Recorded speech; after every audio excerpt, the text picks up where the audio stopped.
তাপপ্রবাহের খবর জানাতে রাজশাহী থেকে যোগ দিচ্ছেন মতিউর মর্তুজা। মর্তুজা, রাজশাহীতে আজকের আবহাওয়ার অবস্থা কেমন জানাবেন?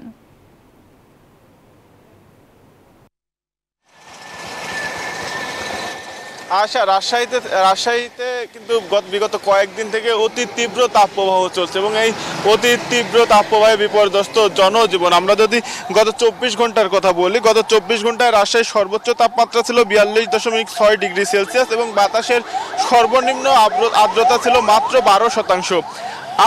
আজ সকাল 9টায় তাপমাত্রা ছিল 34.4 ডিগ্রি সেলসিয়াস এবং সকাল 10টায় তাপমাত্রা ছিল 38.3 ডিগ্রি সেলসিয়াস এবং বাতাসের আর্দ্রতা ছিল 26%। আর বেলা বাড়ার সাথে সাথে তাপমাত্রা পাল্লা দিয়ে বাড়ছে এবং কমছে বাতাসের আর্দ্রতা। আবহাওয়া অফিস বলছে যে আগামী মাসের প্রথম সপ্তাহ পর্যন্ত এই অতি তীব্র তাপপ্রবাহ অব্যাহত থাকবে এবং বৃষ্টির তেমন কোনো সম্ভাবনা নেই। আর রাজশাহীতে যেহেতু অতি তীব্র তাপপ্রবাহ চলছে, সেই হেতু রাস্তাঘাট একদম ফাঁকাই দেখা যাচ্ছে। যারা কাজের তাগিদে বাইরে বের হচ্ছেন তারা ছাতা নিয়ে বের হচ্ছেন এবং একটু ছায়াযুক্ত স্থান পালে সেখানে জটলা পাখিয়ে লোকজন ভিড় করছেন।